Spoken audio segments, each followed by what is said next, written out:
Bonjour tout le monde. Je vois qu'on a beaucoup de gens qui se sont joints au webinaire, donc on va commencer. Donc, je vous souhaite la bienvenue au webinaire, donc embauche d'employés et paperasse, votre guide de survie.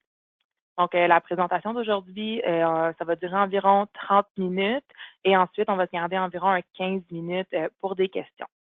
Avant de commencer, j'aimerais aborder avec vous quelques petites questions d'ordre pratique. Donc, d'abord, je vous invite à écrire vos questions dans la fenêtre de clavardage que vous voyez à votre écran au fur et à mesure qu'elles vous viennent, et puis je vais faire de mon mieux pour y répondre à la fin de la présentation.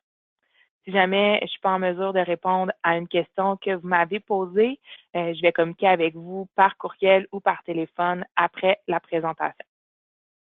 Ensuite, vous remarquerez que votre panneau de commande a une section de documents. Donc, vous allez y trouver une copie de la présentation ainsi qu'un lien vers tous les documents auxquels on va faire référence dans le webinaire d'aujourd'hui. On va vous envoyer demain après-midi l'enregistrement du webinaire, de même qu'un lien pour récupérer toutes les ressources qu'on va avoir parlé aujourd'hui. Donc, je vais vous présenter la FCEI, donc la Fédération canadienne de l'entreprise indépendante. C'est une organisation qui défend et soutient les petites et moyennes entreprises et qui fait du lobbyisme en leur nom à l'échelle du pays.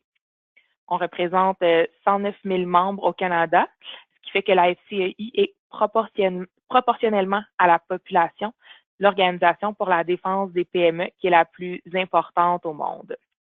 On a des bureaux dans chacune des provinces et on défend les intérêts des PME auprès autant du fédéral, des provinces que des municipalités.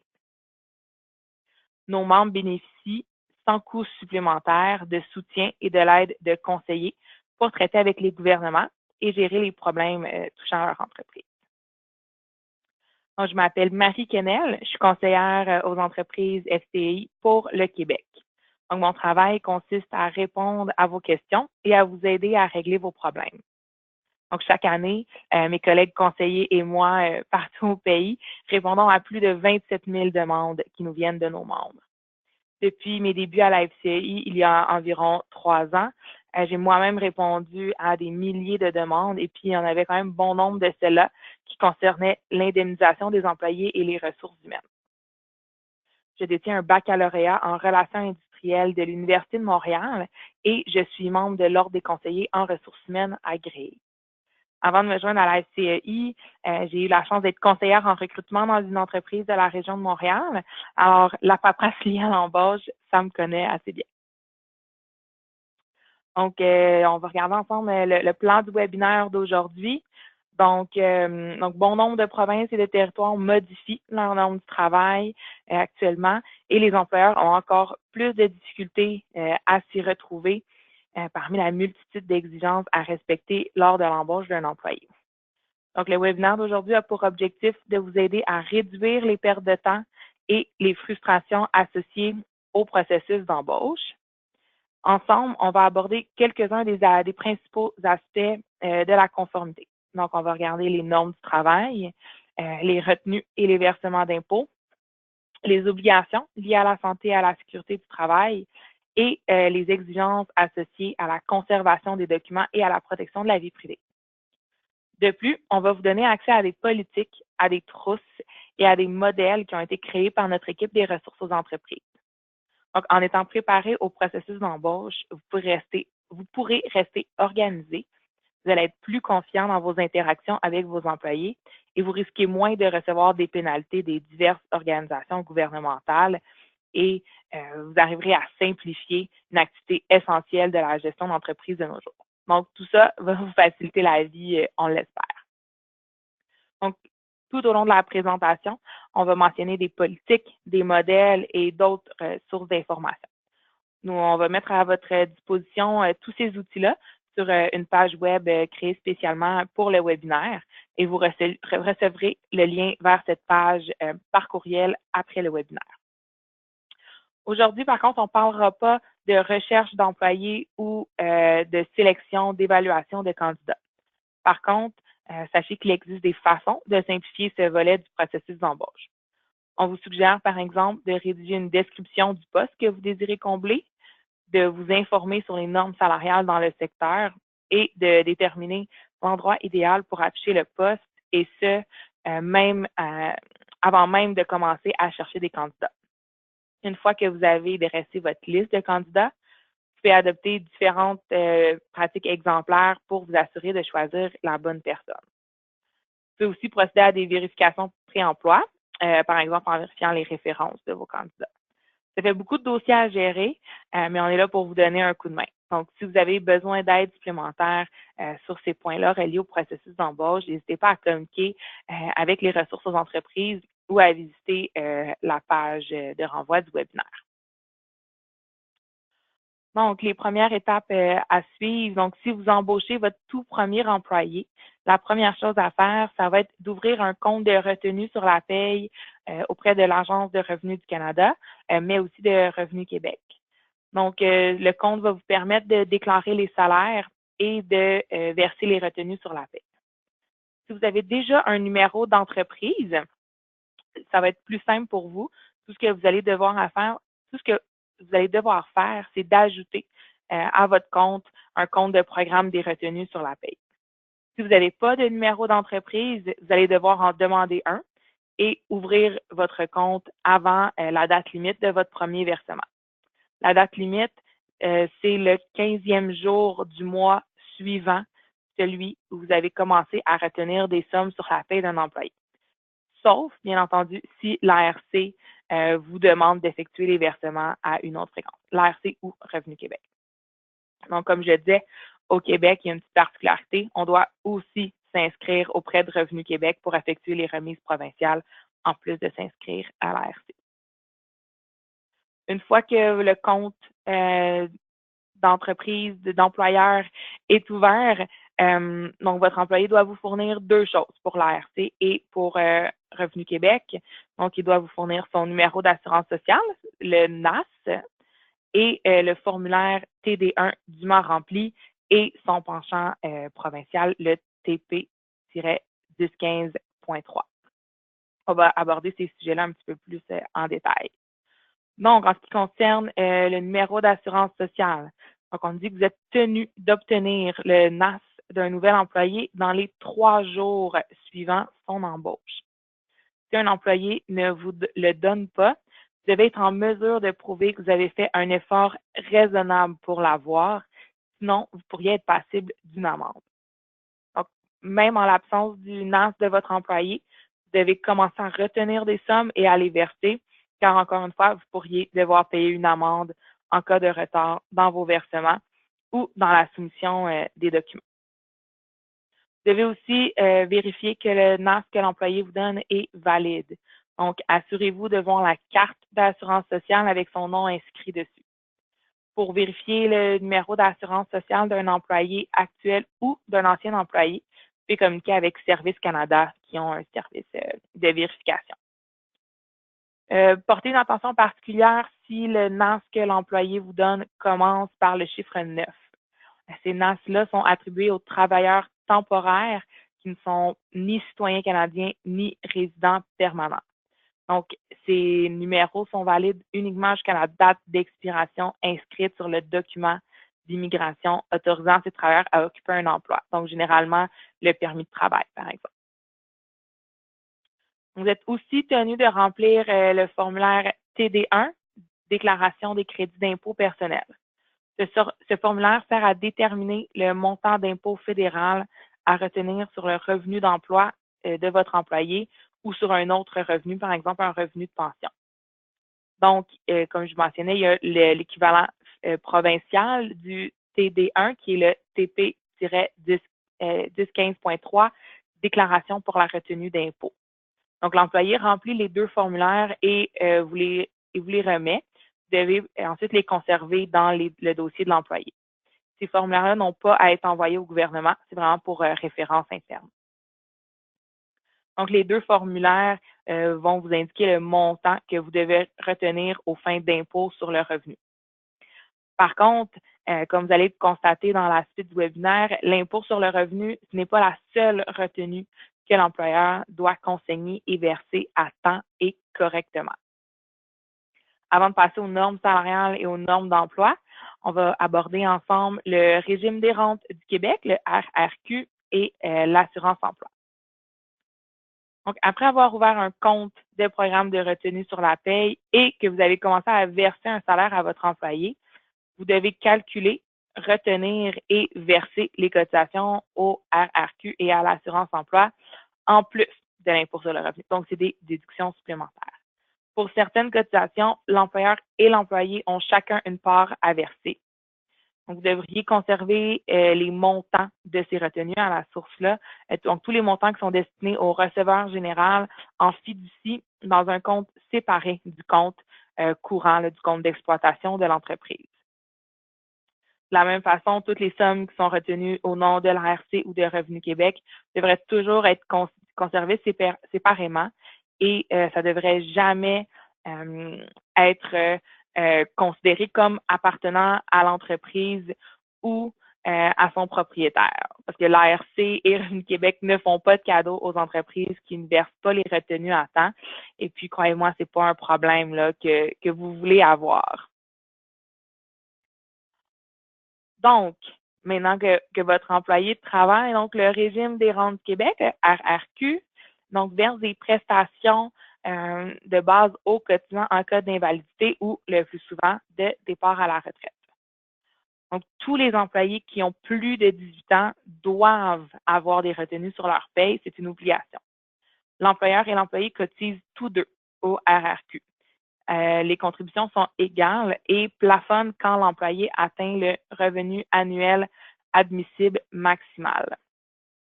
C'est l'employeur, c'est vous qui avez la responsabilité de retenir et de verser les deux cotisations à Revenu Québec.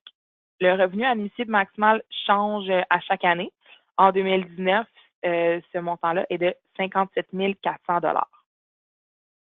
Chose qui est importante à savoir à propos du RRQ, c'est qu'il n'y a pas d'âge maximal jusqu'auquel un employé doit cotiser. Donc, si vous avez un de vos employés qui touche une pension de retraite du RRQ, vous devez quand même continuer à retenir des cotisations au régime sur sa paye dès qu'il touche un salaire de 3 500 $ et plus dans l'année. Et ce, peu importe son âge. Les cotisations qui vont être versées par un employé qui retire déjà des rentes vont lui donner droit à une augmentation des prestations du régime. Donc, c'est pas perdu. Si on parle de l'assurance emploi maintenant, donc c'est une autre des retenues salariales qui est obligatoire. Donc, la cotisation à l'assurance emploi est obligatoire pour tous les employés, peu importe leur âge, à l'exception, par contre, des personnes qui possèdent plus de 40 des actions d'une entreprise et, dans certains cas, des membres de la famille de ces personnes-là. Je vous conseille de parler avec un de vos conseillers aux entreprises si vous avez des questions par rapport à ces exigences-là relatives à l'assurance emploi. L'employeur et l'employé cotisent tous deux à l'assurance emploi, mais la cotisation de l'employeur est de 1,4 fois plus élevée que celle de l'employé. Chaque année, comme pour le RRQ, il y a un revenu annuel maximal et il change d'une année à l'autre. En 2019, il est de, je crois qu'il y a une petite coquille à l'écran, ça va être corrigé dans la présentation qu'on vous envoie. Il est de 53 100 $. Et puis, c'est l'employeur qui doit retenir et verser les deux cotisations. Donc, notez par contre que si vous offrez à vos employés un régime d'assurance invalidité de courte durée, vous pourriez être admissible à un taux de cotisation inférieur. Si jamais c'est le cas ou si c'est quelque chose que vous désirez mettre en place, parlez-en avec votre conseiller FCI. On va pouvoir vous donner des conseils là-dessus. Une chose intéressante à savoir, le Québec, on a un taux de cotisation différent des autres provinces, puisque au Québec, on a notre propre régime d'assurance parentale, le RQAP, pour lequel les employeurs et les employés versent une contribution distincte. Encore une fois, il y a une rémunération assurable maximale qui, en 2019, est de 76 500 $. Donc, ça fait beaucoup de choses à calculer. Par contre, il existe des outils pour vous aider à calculer tout ça, donc toutes les retenues des employés. Un premier qu'on vous propose, c'est le calculateur en direct de retenue sur la paye de l'ARC. Le calculateur permet de calculer les retenues salariales en fonction des périodes de paie les plus courantes. Donc, par exemple, à la semaine ou aux 2 semaines, en fonction, bien entendu, du salaire exact de l'employé. Vous pouvez aussi utiliser les tables de retenue sur la paie pour calculer les cotisations à l'assurance emploi et le montant d'impôt fédéral sur le revenu que vous devez retenir et verser à chaque période de paie. Pour le Québec, pour les déductions provinciales, donc Revenu Québec a un outil lui aussi qui s'appelle WinRAS que vous pouvez utiliser pour calculer les retenues provinciales. Donc, c'est bien important là, que vous compreniez le fonctionnement de la paye dans l'intérêt des employés, mais aussi dans l'intérêt de l'entreprise. Donc, les normes du travail de chaque province ont des règles précises sur la paye, notamment sur la fréquence et le calendrier de versement du salaire, les méthodes de versement et les renseignements qui doivent être inscrits sur le talon de paye que vous remettez à vos employés. Donc, administrer la paye, ça peut devenir complexe, surtout si vous avez beaucoup d'employés. Par contre, il y a de nombreuses façons de faire qui s'offrent à vous. Vous pouvez choisir, par exemple, de le faire vous-même ou avec l'aide d'un commis comptable, ou encore vous pouvez les confier à un fournisseur. Donc, les membres de la FCI ont accès à ce service par l'entreprise de notre partenaire Payworks. Quel que soit le nombre d'employés dans votre livre de paye, Payworks peut vous aider à réduire le temps et les efforts que vous consacrez au calcul et au versement des salaires.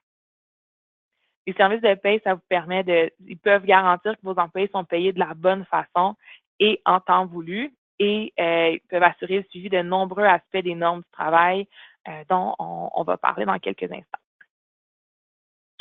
Donc, les normes du travail désignent les droits fondamentaux que possèdent les employés. Ça établit des minimums. Donc, votre entreprise peut être sous réglementation fédérale ou provinciale. Par contre, la plupart là, des entreprises, on ne se le cachera pas, sont régies par la loi sur les normes du travail du Québec, donc provinciale. Mais au Canada, il y a environ 6 des entreprises qui sont régies par le Code canadien du travail. Celui-ci s'applique, entre autres, aux banques, aux entreprises de transport interprovincial et aux entreprises de télécommunications et de diffusion. Donc, si vous n'êtes pas certain, donc pour vérifier si votre entreprise est sous réglementation fédérale ou provinciale, vous pouvez communiquer avec votre conseiller FCI. Donc, les normes du travail, ça régit beaucoup de choses, dont notamment le salaire minimum, les heures de travail, les heures supplémentaires, les jours fériés, les vacances, les congés et les avis de cessation d'emploi, pour en nommer que quelques-uns. Donc, garder une trace de tout ça, ça peut sembler exigeant, mais c'est quand même très important de le faire, et ce, pour plusieurs raisons, notamment en ce qui concerne l'assiduité, la présence au travail de vos employés.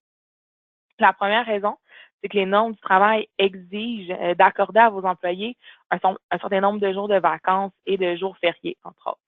Donc, prendre les présences de vos employés, ça vous permet aussi de faire un suivi des congés de maladie et des autres types de congés, dont certains sont encadrés là, par la loi sur les normes du travail.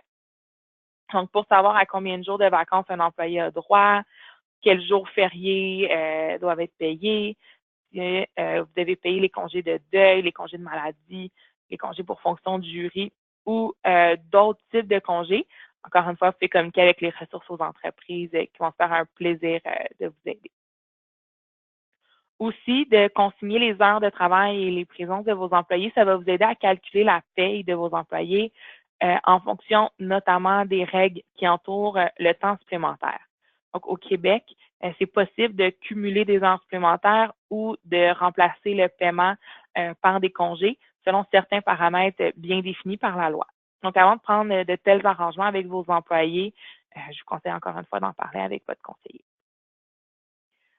On vous l'avait dit, on vous fournit beaucoup d'outils. Donc, à la FCI, on a créé un outil de suivi des présences qui va pouvoir vous aider à garder une trace des jours de vacances et de maladie de vos employés, ainsi aussi qu'un modèle de feuille de temps simple pour consigner les heures de travail qui va être disponible pour tous les membres FCI et tous les participants du webinaire d'aujourd'hui.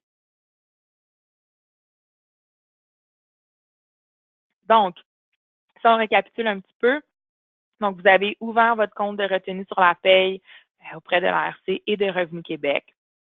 Vous êtes prêt à verser vos retenues parce que vous connaissez les maximums assurables et tout ça. Vous consignez les heures de travail, les vacances, les jours fériés de vos employés. Ça, c'est fait. Avant de passer à la suite des choses, j'aimerais parler avec vous d'un document, le document par excellence pour simplifier votre processus d'embauche et éventuellement votre relation à long terme avec vos employés. Il y a peut-être certaines qui me voient venir, donc je parle du contrat de travail. Donc, le contrat de travail qui peut aussi servir de lettre d'offre en même temps, contient toutes les conditions sur lesquelles vous vous mettez d'accord avec votre nouvel employé. On doit notamment y trouver les informations suivantes, donc les tâches et les responsabilités de votre employé, la date d'entrée en vigueur du contrat et la date d'entrée en fonction de votre employé, donc son premier jour de travail, la période d'essai, si vous en avez une, le montant et la fréquence du versement du salaire de l'employé, les avantages sociaux que l'entreprise offre, les vacances auxquelles l'employé va avoir droit, une entente de confidentialité. Ça, c'est sûr que c'est facultatif d'avoir une entente de confidentialité, mais c'est souvent très utile, surtout aussi dépendamment des fois des postes qui sont un petit peu plus sensibles dans l'entreprise. Et en fait, les modalités là, ou la procédure en cas de congédiement et le droit applicable au contrat. Donc, en fonction de le droit de quelle province est-ce qu'on conclut ce contrat. Donc, encore une fois, la FCA est là pour vous faciliter la vie. Donc, on a créé un modèle de contrat de travail simple à utiliser qui sera mis à la disposition de tous les participants au webinaire d'aujourd'hui. Je vous rappelle par contre qu'un contrat de travail, ça crée des obligations juridiques et que c'est toujours une bonne idée là, de consulter un avocat quand on établit un tel document et quand on le signe.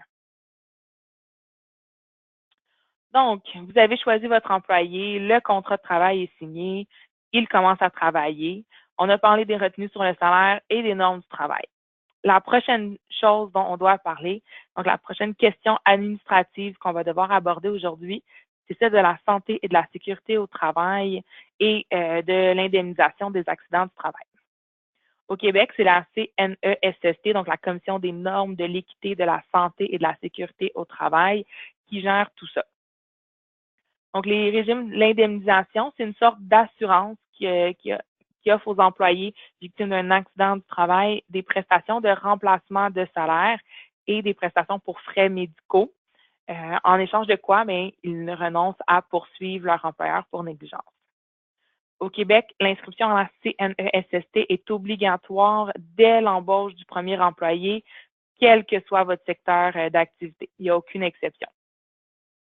Votre taux de cotisation au programme, donc à la CNESST, va être établi en fonction de deux choses, votre masse salariale et le secteur d'activité de l'entreprise. Par contre, la cotisation à la CNESST est exclusivement à la charge de l'employeur. Il n'y a aucune retenue de fait sur la paie des employés. Les cotisations à la CNESST vont être versées selon la même fréquence que vos autres remises à Revenu Québec, donc la remise pour le RRQ et le RQAP, par exemple. Une chose importante à savoir, tous les accidents doivent être déclarés à la CNESST dès lors que l'accident fait en sorte que le travailleur n'est pas apte à reprendre son travail habituel le lendemain de l'événement. Donc, la présence de travailleurs dans les locaux de l'entreprise signifie aussi que vous devez vous conformer à certaines exigences de santé et sécurité du travail, hein, en plus de vous inscrire à la CNESST. Donc, il y a toujours un certain nombre là, de mesures que vous devez prendre en tant qu'employeur pour assurer la santé et sécurité de votre travailleur. Il peut s'agir, par exemple, de mettre en place une politique de santé et sécurité au travail ou un code de bonne pratique sur le travail en solitaire. De garder sur place une ou des trousses de premiers soins ou encore de faire suivre à certains employés une formation en secourisme ou une formation sur le SIM2. Ces exigences-là peuvent varier en fonction de la province, mais même ici au Québec, à l'intérieur du Québec, ça peut varier en fonction de l'industrie dans laquelle vous êtes. Donc, pour vous aider à rien oublier, on vous suggère de vous créer une petite liste de vérification des exigences en matière de santé et de sécurité pour les nouveaux employés, pour faire le tour avec eux quand ils arrivent. Donc, cette liste, ça va vous aider à présenter à vos employés les exigences en vigueur dans votre entreprise et ça va vous aider à les former aussi par rapport aux exigences en place.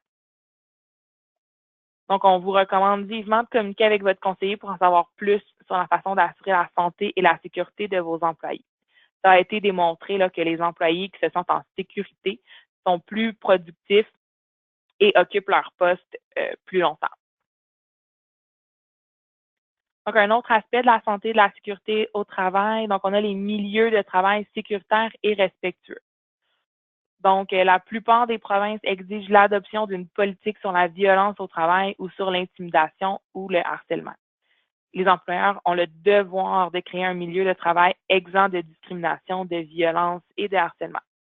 Au Québec, la loi sur l'union du travail exige qu'une telle politique soit présente dans l'entreprise et ce, depuis le 1er janvier 2019.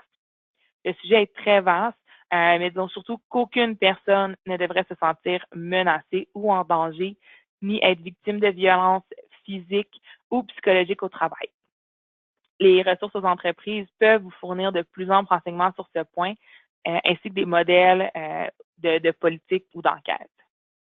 Croyez-le ou non, on a encore beaucoup de choses à prendre en compte après l'embauche d'un employé. On vous avait prévu, il y a énormément de paperasse. Donc, les exigences sont nombreuses par rapport à la collecte de renseignements pour diverses organisations, que ce soit pour Revenu Québec, Revenu Canada, la CNESST. Mais vous devez aussi connaître les règles qui encadrent le type de renseignements que vous pouvez recueillir, comment les conserver, comment les utiliser et comment les détruire. Il y en a peut-être qui me voient venir. On va maintenant parler de la législation sur la protection de la vie privée. Donc, la loi sur la protection des renseignements personnels dans le secteur privé, donc la LPR-PSP, régit au Québec la manipulation des renseignements personnels que vous recueillez dans le cadre de vos activités commerciales. Donc, toutes les entreprises y sont assujetties, à l'exception de celles qui se trouvent sous juridiction fédérale, car le fédéral a sa propre loi. L'obligation de protection ne vise pas seulement les renseignements des employés, mais aussi ceux de vos clients. Donc, vous êtes tenu de protéger ces renseignements, mais aussi de former vos employés par rapport à cette loi-là et comment utiliser et protéger les renseignements. Donc, la loi sur la protection des renseignements personnels exige que vous obteniez le consentement d'une personne pour recueillir, utiliser ou divulguer ces renseignements personnels. Elle prévoit aussi que cette personne a le droit de consulter les renseignements que vous détenez à son sujet. En plus, les renseignements personnels ne peuvent être utilisés pour aucune autre fin que celles pour lesquelles ils ont été recueillis. Si vous voulez les utiliser pour autre chose, vous devez demander à nouveau le consentement à la personne visée. Donc, la loi vous oblige aussi à collecter seulement le minimum de renseignements nécessaires pour produire le fourni ou le service ou fournir le service que vous offrez et à indiquer clairement à vos clients ou à vos employés la raison pour laquelle vous les recueillez. Ils doivent également savoir qui aura accès aux informations collectées. Il faut aussi protéger ces renseignements de façon à en empêcher l'accès, la collecte, l'utilisation et la divulgation non autorisée. Pour s'assurer de tout ça, on vous recommande d'établir une politique exhaustive sur la protection de la vie privée. Ainsi, vous allez pouvoir démontrer que vous manipulez les renseignements personnels avec toutes les précautions qui s'imposent. Pour vous aider à rédiger une politique et un plan de protection sur la vie privée, on vous recommande d'utiliser la trousse d'outils qu'on retrouve sur le site web du Commissariat à la vie privée du Canada. Donc, voilà, je vais vous donner un titre d'exemple des renseignements personnels, c'est quoi? Donc, on retrouve l'âge, le nom, le numéro d'identification, l'origine ethnique, le statut social, le niveau de revenu et le groupe sanguin, mais aussi les dossiers d'employés, les registres de crédit ou de prêt, les numéros de carte de crédit et les dossiers médicaux, les opinions, les commentaires, les évaluations et les mesures disciplinaires. Donc, maintenant que vous avez commencé à recueillir tous ces renseignements, il y en a sûrement qui se demandent pendant combien de temps est-ce qu'on doit garder tout ça. Donc, il y a des règles qui encadrent la durée de conservation des renseignements, tout dépendant selon l'organisation pour laquelle vous les recueillez. Donc, l'Agence de revenus du Canada demande généralement de conserver les dossiers pour une période de 6 ans suivant la production de la déclaration de revenus à laquelle ils se rapportent. Donc, les exigences au niveau provincial peuvent varier. C'est pourquoi on vous suggère de vous adresser à un conseiller aux entreprises pour savoir pendant combien de temps on doit conserver les dossiers des employés actuels et des anciens employés. Parce que même si une personne ne travaille plus pour vous, vous pourriez devoir garder certains renseignements à son sujet à portée de la main. Donc, tous ces documents-là, ça s'ajoute à la paperasse que vous devez déjà gérer, mais voyez-les aussi comme un filet de sécurité. En ayant des dossiers à jour, vous serez en mesure de vous défendre si jamais vos actions sont remises en question par des employés ou des législateurs. Ça dit, une fois que la période de conservation est écoulée, on vous recommande de détruire ces documents pour des questions de confidentialité. Hein. Inutile de vous dire qu'on ne peut pas simplement mettre tout ça dans le bac de recyclage. Hein. On s'assure qu'ils soient déchiquetés de façon à ce que personne y ait accès. N'oubliez pas non plus de prendre des mêmes précautions pour détruire des documents qui sont conservés de façon électronique. Donc, on a abordé de nombreux aspects de conformité en lien avec l'embauche d'un nouvel employé. Pour des entreprises qui cherchent à accroître leur taille, entrer dans tout ce monde-là, ça peut donner le vertige. Pourtant, on le sait que l'embauche de nouveaux employés, c'est souvent essentiel pour permettre à l'entreprise de grandir. Donc, c'est bien important de bien faire les choses. Donc, un mauvais fonctionnement de la paye ou des retards dans les versements des retenues, ça peut vous coûter cher. L'ARC, Revenu Québec, la CNESST, donc toutes les organisations qui peuvent vous imposer des pénalités ou des amendes pour les erreurs et les retards. Sans compter aussi que l'employé dont la paye n'est pas versée correctement pourrait porter plainte contre vous, entre autres auprès de la CNESST ou via un avocat. Donc, et maintenant, on approche vraiment de la fin de ce webinaire. Donc, on vient de passer environ 30 minutes à énumérer tout ce que vous deviez faire uniquement pour embaucher un employé. On vous l'avait dit, on est là pour vous aider. Donc, au lieu de vous envoyer un courriel avec vraiment beaucoup de pièces jointes, on a créé une page dédiée à notre webinaire qui va contenir les modèles, les politiques et les renseignements dont on a parlé aujourd'hui. Donc, cette page va reprendre tous les sujets que nous venons de voir, mais aussi ceux que vous voyez à l'écran en ce moment. On vous envoie le lien comme prévu. Donc, c'est déjà tout pour nous, pour le contenu du webinaire. Donc, avant de passer aux questions, je tiens à prendre quelques instants pour remercier les nombreux participants, donc tout le monde d'avoir participé au webinaire d'aujourd'hui. Je vous rappelle encore une fois que tous les documents vont vous être envoyés par courriel demain après-midi et qu'on est toujours là pour vous aider. Donc, n'hésitez surtout pas à communiquer avec nous aux coordonnées là, que vous voyez à l'écran, donc le numéro 1-800 ou l'adresse courriel. Que vous soyez membre de la FCI ou non, vous avez juste à mentionner que vous avez assisté au webinaire aujourd'hui et que vous désirez de l'aide supplémentaire. Donc, je vois qu'on a déjà quelques questions. Donc, laissez-moi les ouvrir.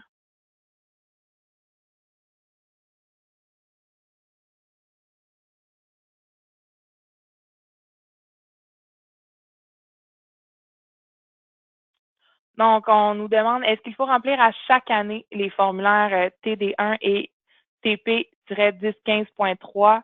Je voudrais idéalement oui, parce que la situation de l'employé peut changer là, au niveau de d'autres situations familiales, personnes à charge qui pourraient changer la retenue d'impôt. Si c'est pas rempli, c'est pas la fin du monde, tout ça va se rebalancer là, quand l'employé fait son rapport d'impôt et mentionne effectivement c'est quoi sa situation. Donc, ça semble être une question qui revenait quand même souvent. Donc, vous avez bien fait de la poser. On nous demande donc un employé de moins de 18 ans peut n'avoir aucune retenue sur son salaire. Non, pas du tout. Un employé de moins de 18 ans va avoir des retenues sur son salaire. Il n'aura simplement pas la retenue au niveau de régime des rentes du Québec. Donc, c'est avant 18 ans, on ne cotise pas à la régie des rentes du Québec, mais on va cotiser aux autres déductions à la source. On nous demande aussi, est-ce qu'un travailleur étranger qui vient travailler ici temporairement doit cotiser RRQ, Assurance emploi, RQAP sans exception? Oui, donc c'est les mêmes déductions à la source là, pour un travailleur étranger qui vient ici avec son permis de travail. Oui, c'est les mêmes déductions à la source.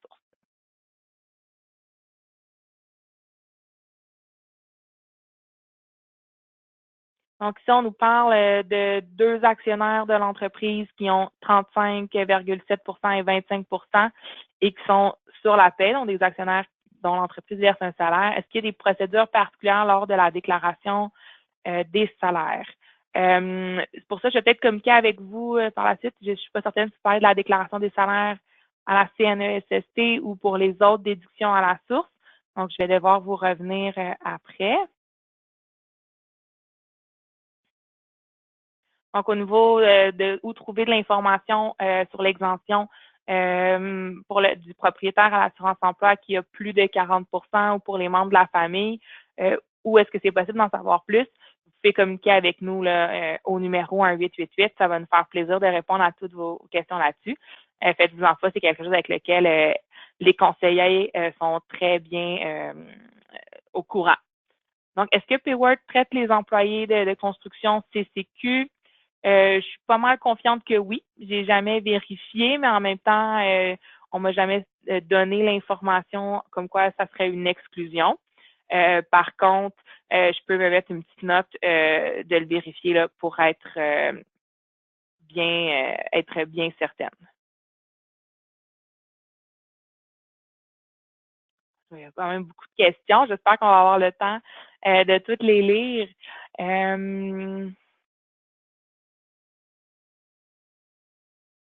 Donc, le délai de conservation pour les documents, le dossier de l'employé. Je le sais qu'il y a un délai, je ne l'ai pas par cœur, donc je vous reviens à ce niveau-là. Est-ce qu'il y a des nuances avec les employés à temps partiel ou temps plein? Non, c'est la même chose vraiment pour tout le monde. Jusqu'à un emploi à temps partiel, il y a un moins gros salaire, donc les déductions vont être plus petites. Ça, c'est quelque chose qui est important de savoir. La loi sur les normes du travail là, ne fait absolument aucune différence. Un employé, c'est un employé, peu importe qu'il travaille 5 heures par semaine ou 40 heures.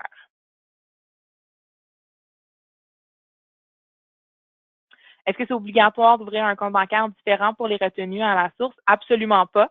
Juste un bon conseil d'amis pour être certain là, que l'argent est là, qu'on n'utilise pas l'argent pour autre chose, pour les affaires courantes de l'entreprise. Mais si vous faites tout à temps et que tout fonctionne pour vous, c'est pas du tout une obligation. Donc, on demande le numéro d'assurance sociale doit être obtenu 3 jours après l'embauche ou après le premier jour travaillé. Je voudrais que souvent, cette journée-là est la même, mais sinon, ce serait vraiment après le premier jour travaillé qu'on a pour remettre le numéro d'assurance sociale. On me demande si on doit remplir les formulaires d'impôt seulement pour des personnes, les employés qui ont des personnes à charge. Non, c'est vraiment pour tout le monde qu'on va le remplir.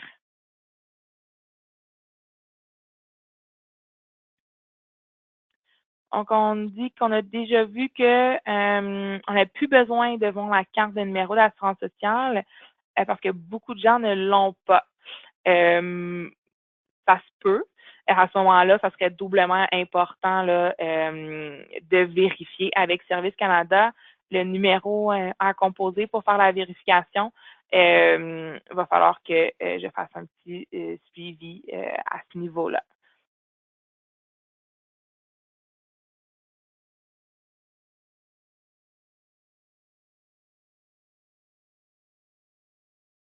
Donc, on nous demande aussi si on fait affaire avec un fournisseur de paie, que ce soit Payworks ou un autre, qu'on doit remplir le formulaire quand même, puis les retenues sont calculées automatiquement.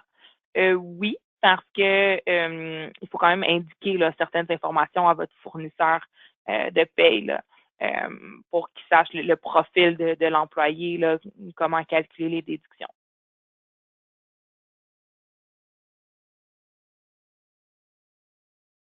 On me demande si on veut obtenir des références d'un de nos employés avant son embauche. Est-ce que c'est obligatoire d'avoir sa signature avant de téléphoner? Oui, tout à fait. C'est une très bonne question. C'est obligatoire non seulement d'avoir l'approbation de l'employé, mais c'est l'employé qui doit vous indiquer avec qui vous pouvez communiquer. Donc, vous ne pouvez pas juste choisir un employeur au hasard dans son CV. Donc, on nous dit comment valider le certificat de travail d'un employé qui a un numéro d'assurance sociale qui commence par 9. Je voudrais le plus sécuritaire, le plus simple, ça serait vraiment de lui demander une copie de ce document-là. Donc, de demander ou même à qui vous apporte l'original, de voir son permis de travail. Donc, les exigences de l'assurance emploi pour les membres de la famille, je voudrais, c'est principalement est-ce que l'employé est traité différemment que le serait un autre employé qui occupe les mêmes fonctions. Donc, par exemple, on m'engage moi demain matin pour faire ce poste-là dans l'entreprise. Est-ce que j'ai les mêmes conditions d'emploi? C'est sûr que c'est très, il y a beaucoup de choses à prendre en compte. Je dirais que c'est une conversation qu'il faudrait avoir avec le conseiller aux entreprises. Comme je disais plus tôt, c'est une question qu'on est habitué de recevoir.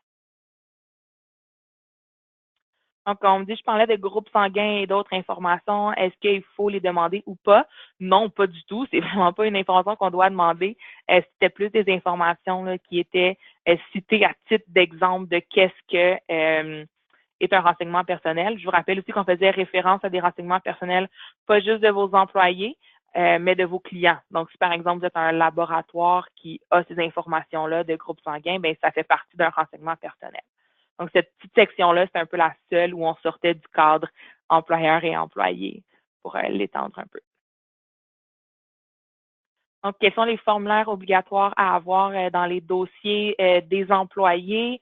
Donc, je dirais, il y a les formulaires d'impôt qui sont obligatoires. Après ça, il n'y en a pas vraiment d'autres, à part si vous avez, par exemple, des assurances groupes ou des choses comme ça, où là, il y a des formulaires liés à ça. Est-ce qu'on doit retenir le RQAP sur la paie d'un employé de moins de 18 ans? Oui. Donc, est-ce qu'on doit cotiser au RQAP pour un employé qui a terminé de fonder sa famille? Oui, tout à fait. Il n'y a pas d'âge maximal pour cotiser au RQAP. La raison étant que on en a bénéficié parce que tout le monde avait cotisé au régime, donc on continue de cotiser après. Donc, on a encore une autre question au niveau de l'assurance emploi et des membres de la même famille. Encore une fois, je vais vous inviter à contacter les conseillers aux entreprises à ce niveau-là. On nous demande s'il faut déclarer les noms des employés à la CNESST. Non, ça se déclare aussi vraiment avec votre masse salariale que ça se fait. Bien entendu, la CNESST va connaître le nom de vos employés si jamais il y a une réclamation là, avec ce travailleur-là. Est-ce qu'on peut engager des travailleurs autonomes pour éviter de payer tous ces frais? Je voudrais, c'est un peu la question à 100 $ aujourd'hui. En fait, c'est vraiment la nature du travail, la nature de la relation qu'on a avec ces personnes-là qui vont décider, qui va déterminer si c'est des travailleurs autonomes ou pas. Donc, malheureusement, c'est pas nécessairement vous qui décidez comme ça. Si jamais il y a une inspection et qu'on se rend compte que ces personnes-là ont en effet beaucoup plus une relation d'employé avec vous que de travailleur autonome, là, on pourrait vous demander de payer et ça rétroactivement. Encore une fois, s'il y a une situation particulière, contactez votre conseiller, on va pouvoir regarder ça en détail avec vous. On peut avoir des salariés et des travailleurs autonomes au sein de la même entreprise, tout à fait, toujours en gardant en tête là, ce que je viens de dire au sujet de l'autre question. On nous demande un employé qui a démissionné et qui revient à l'emploi après, ça va être quoi les vacances auxquelles il a le droit. Donc, dès qu'il y a une coupure du lien d'emploi, une coupure définitive, donc vraiment une démission, un congédiement, un licenciement, abolition de poste, et non une mise à pied temporaire pour manque de travail ou un départ en congé de maternité, par exemple, la relation d'emploi repart à zéro. Donc, comme si c'était un nouvel employé. Donc, tout repart à zéro. Euh, donc, euh, donc, oui, des formulaires sont obligatoires dans tous les cas. Donc, on a des questions au niveau des références. Encore une fois, étant donné qu'il y a beaucoup de questions et qu'il ne reste pas beaucoup de temps, je vais me concentrer vraiment sur les questions reliées au webinaire d'aujourd'hui. mais je vous invite à contacter là, un conseiller aux entreprises qui va vraiment pouvoir vous aider.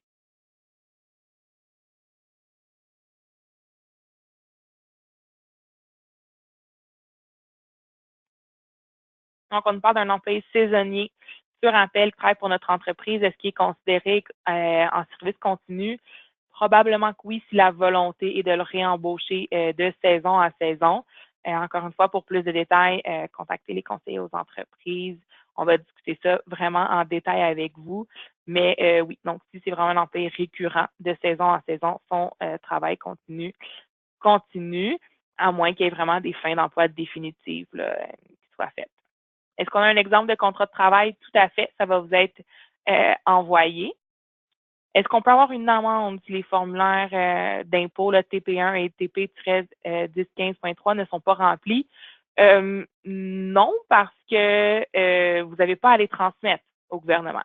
Par contre, vous pouvez avoir des problèmes si vos déductions à la source ne sont pas bien calculées. Et ces formulaires-là servent à établir la retenue d'impôt. Donc là, il pourrait y avoir certains problèmes si vous retenez vraiment beaucoup trop d'impôts, mais là, peut-être que vos employés seront pas contents parce que ça fait moins d'argent dans leur poche et si vous n'en retenez pas assez, encore une fois, vous pourrez avoir des problèmes si vos employés se retrouvent à payer beaucoup d'impôts à la fin de l'année et qu'ils sont peut-être pas capables de le faire.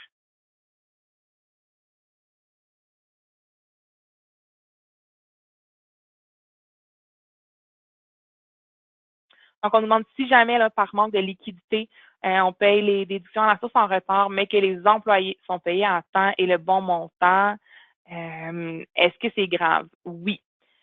Donc, oui, on ne s'attarde pas uniquement à ce que nos employés soient payés à temps. C'est vraiment très important que toutes les déductions à la source soient remises à temps. Ça vous prendrait une vraiment cas de force majeure là, pour éviter les pénalités. Par exemple, l'entreprise a passé au feu, tous les actionnaires de l'entreprise sont dans un lit d'hôpital, mais vraiment un cas de force majeure.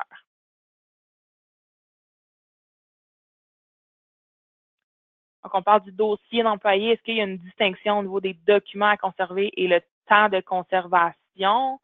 Ben, je voudrais, c'est pas nécessairement tous les documents qui doivent être conservés le même temps parce que c'est pas nécessairement la même institution qui vous demande de les garder.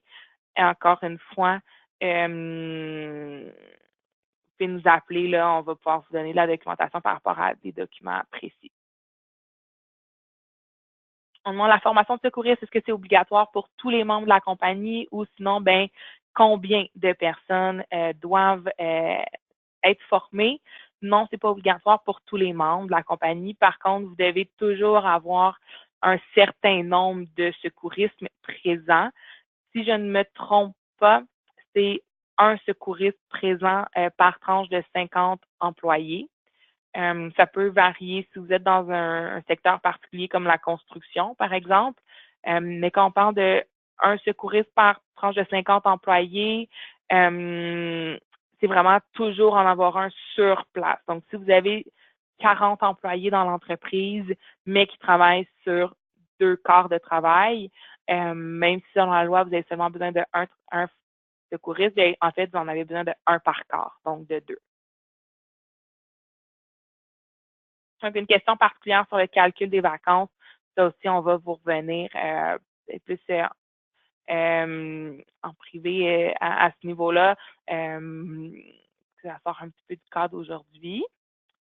Est-ce que le CV est obligatoire? Ben non.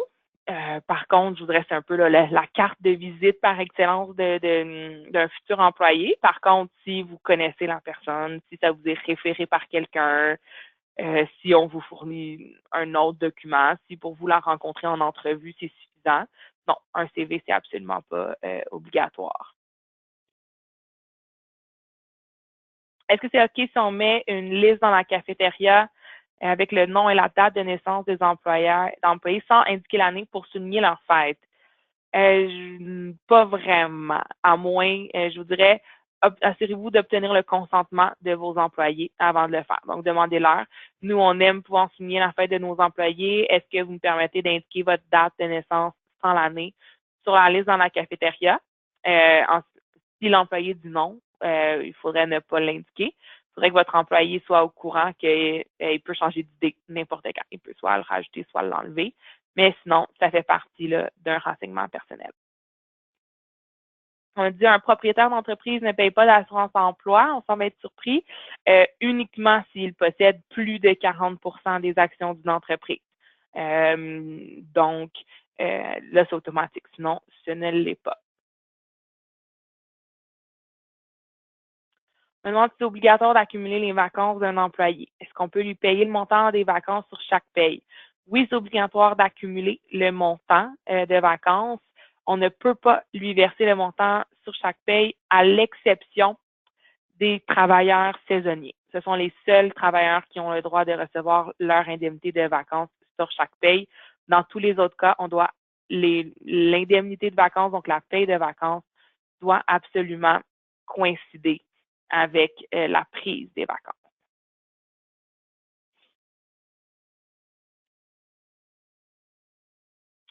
Donc là, on me dit pour le travailleur autonome qui, suite à une inspection, se fait déclarer comme travailleur, donc employé, l'entreprise va devoir payer rétroactivement. Est-ce que le travailleur autonome va aussi lui verser des montants rétroactifs?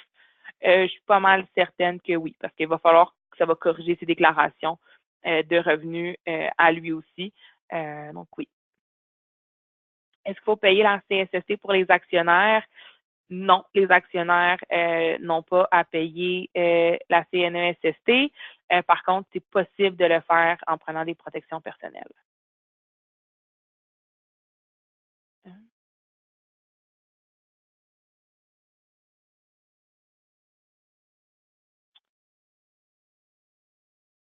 On n'a pas parlé d'équité.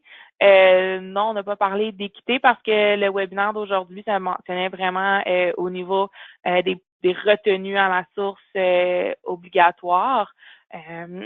Par contre, et ce n'est la paperasse reliée à l'entreprise, mais pas à l'embauche. Par contre, si vous avez des questions là-dessus, bien entendu, ça va nous faire plaisir de vous répondre. Il y avait une autre question par rapport aux conventions collectives. Ça aussi, c'est hors sujet pour aujourd'hui. Donc, on va vous revenir. Est-ce que les outils de gestion des présences sont annexés au document du webinaire que vous nous transmettrez? Bien entendu, oui, on va vous l'envoyer.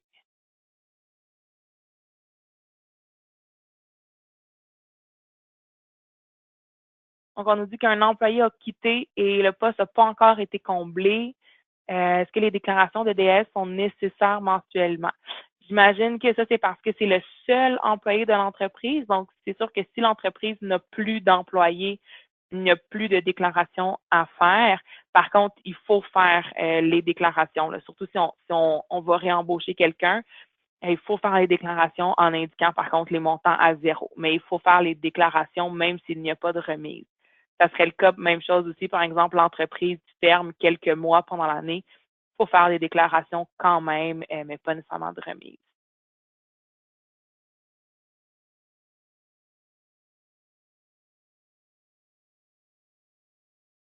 Maintenant, on est passé de 2 à 3 semaines de vacances annuelles au Québec.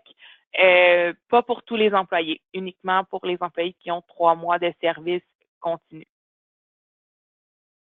Les politiques sur la discrimination, violence, harcèlement, est-ce qu'on a des modèles? Tout à fait, ça va vous être envoyé. Est-ce qu'on a des exemples de calendrier ou de classement de conservation des documents? Je peux vérifier, mais je ne suis vraiment pas certaine.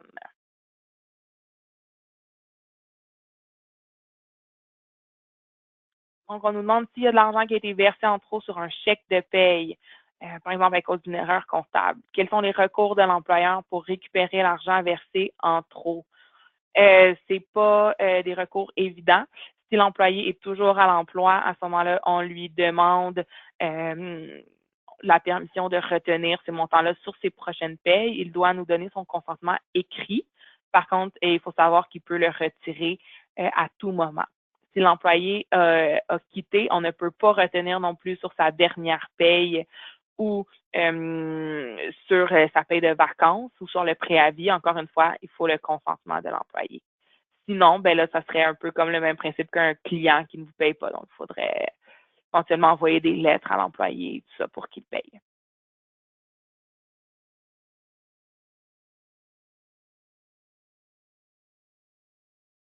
Donc, on nous dit pour le calcul du taux à la CNESST, on a des petites questions sur le calcul, en fonction si jamais on a des employés temporaires et tout ça.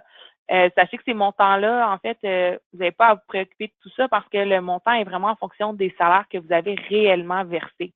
Donc, on n'a pas à simuler combien là, l'employé a gagné ou quoi que ce soit.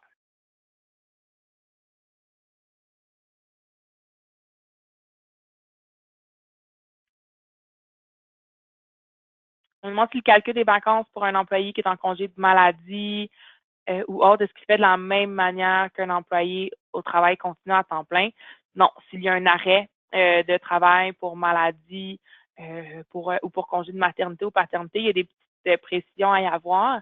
C'est quand même peut-être un petit peu trop technique pour que je l'explique ici comme ça, sans situation bien précise. Donc, je vous invite à communiquer avec nous pour ça. Est-ce qu'on peut verser des payes avec des heures estimées?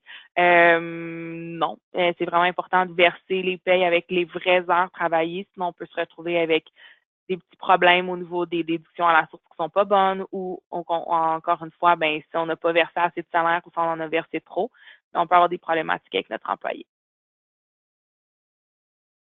Quand on parle d'employés vacances payées sur chaque paye pour les employés saisonniers, est-ce que ça inclut les étudiants et les stagiaires?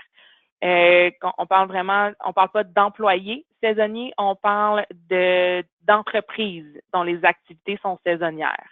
Et comme je disais plus tôt, un employé, c'est un employé, peu importe qu'il soit là pour longtemps ou pas longtemps, donc temps plein, temps partiel, étudiant et tout ça, ce ne sont pas des statuts qui existent officiellement. Le fait que votre employé soit aussi un étudiant, c'est simplement une caractéristique. Ça n'a pas de lien avec son statut d'emploi.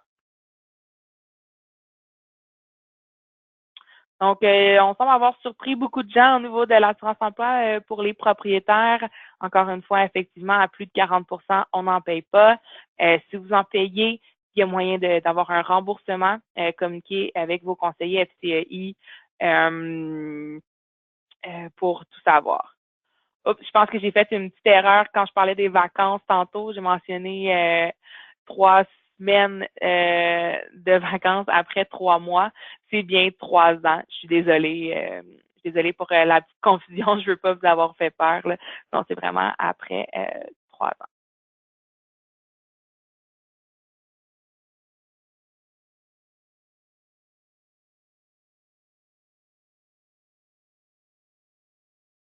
Parfait. Donc, je pense que ça fait pas mal le tour des questions. On me revient avec au niveau de l'estimation là, du salaire, on fait les ajustements après. Écoutez, après ça, moi, c'est pas moi qui va venir vérifier comment vous fonctionnez dans votre entreprise. Si tout fonctionne bien pour vous, tant mieux. Par contre, je veux juste être bien certain que tout le monde est au courant qu'il peut y avoir quand même certains risques à fonctionner comme ça. Parce que quand on fait l'ajustement sur la paye suivante, encore une fois, ça fonctionne très bien si c'est un ajustement à la hausse, mais si c'est un ajustement à la baisse, c'est qu'en fait, on viendrait dans le fond retenir de l'argent sur la paye que l'employé aurait eu droit. Et là, mais ça prend le consentement. Donc, ça peut, consentement écrit. Donc, ça peut faire quelques petits problèmes à ce niveau-là. Donc, encore une fois, si on a versé en trop, est-ce qu'on peut se reprendre sur la prochaine paye? Non, à moins d'avoir le consentement écrit de l'employé parce que ça constitue une retenue sur le salaire. Donc, écoutez, je vois qu'il y a eu une très grosse participation pour les questions. Ça fait plaisir à voir quand même de voir que vous avez tous un intérêt. Écoutez, donc, si jamais il y a d'autres questions qui vous viennent en tête ou si jamais mes explications étaient peut-être un petit peu trop rapides, parce que je voulais essayer de répondre à tout le monde, n'hésitez pas à nous écrire ou à nous appeler, les conseillers. Si j'ai pas du tout répondu à votre question parce que soit j'avais pas la réponse, soit c'était peut-être un petit peu trop complexe ou c'était un peu hors sujet pour le webinaire d'aujourd'hui. Je vais faire, vous allez avoir un suivi. Soyez sans crainte. Donc là, on arrive pas mal à la fin du temps. Je ne veux pas vous garder plus longtemps qu'il faut non plus.